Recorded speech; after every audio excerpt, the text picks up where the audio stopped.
Well, what's up again there, guys? Brian here at 3TR, and I'm here to share with you my official movie review for the newest installment in the Fantastic Four movie lineup, titled Fant Four Stick.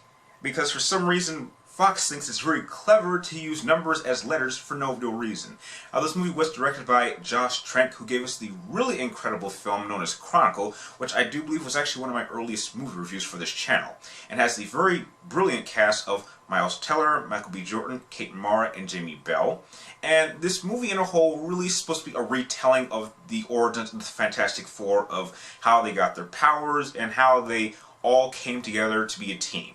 Now, I will go into depth by saying that this movie has been getting crucified by critics and moviegoers alike, and I'm afraid I'm going to have to agree with them, because this movie is an absolute train wreck. Now, going into the story, the problem with this story, if you can call it that, is that the pacing is so all over the place, and you really get a sense that there were large portions of this movie that are just kind of taken out for no reason. I mean, the movie starts off with a young Reed Richards building a small little teleporter because he wants to build teleportation to another universe, and then when he grows up, he's found by the government, and they want to basically take his miniature experiment and build it on a grander scan. And then when they actually go to this other universe, they get into a little accident when they're exposed to some green goo-like stuff, which gives them their powers. And then when one of their fellow friends, known as Victor Von Doom, actually gets corrupted by this power, he decides he wants to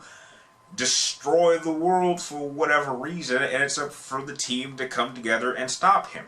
Now, the problem with this story is that the pacing is so all over the place, it makes it really, really hard to follow, and for a movie that's only an hour and 40 minutes, they don't actually even get their powers till an hour into the film.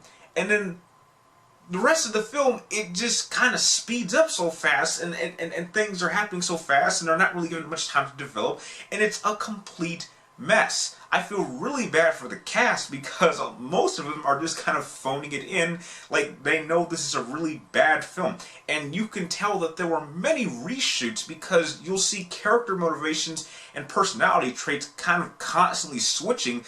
Like, they were told one thing in one shooting of this scene, and then when they went to complete another scene, they were told to act a different way, which can get really, really confusing. Now, let's go into another really big problem that I have with this film that a lot of people have seen have a problem with, and that is Doom. Doom is completely ruined in this movie. I mean, I went on a major rant complaining about how the Mandarin was completely ruined in Iron Man 3, and I gotta say, this is worse, because Doom not only looks completely stupid, his motivation is never really made clear, and his powers are never really explained. Now look, Doom, like he was in the 2000s films, wasn't really all that great, but at least he looks more like Doom, and I actually was getting more of a Doom vibe for that version than this one. They don't spend any real time developing his motivation, and then when we actually get to the final fight scene, it's like over in like 5 minutes. Doom in this movie has maybe 15 minutes of screen time, and it's so anticlimactic, it's downright insulting.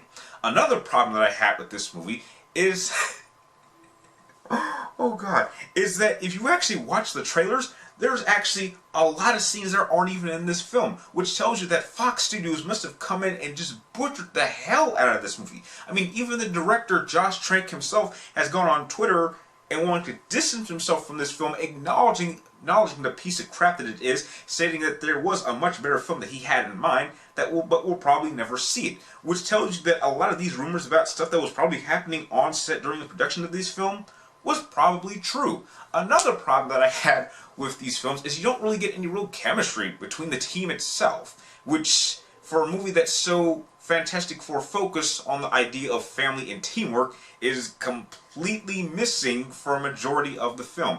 And there is literally no real action in this film. I mean, if I remember correctly, there was like some type of agreement to have at least 3 action set pieces, and what we actually end up getting at this film is something I wouldn't even call a real action scene. It's just kind of a closing.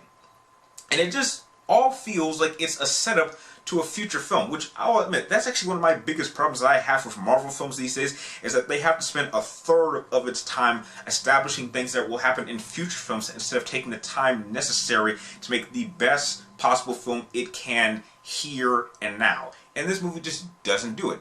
It's setting up for a world we will never see, because if the box office results are as bad as I've seen, there is a very, very big chance this is going to bomb really hard, meaning that no one will even be interested in making a sequel to this movie.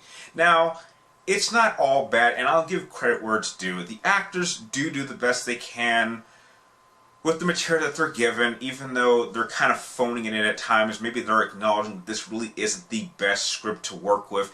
And I'll admit that at times, some of the CGI is good at times, but then other times it's bad. You can definitely see sprinkles and breadcrumbs of a really, really interesting idea, but for whatever reason, I guess Fox Studios decided to butcher the hell out of it.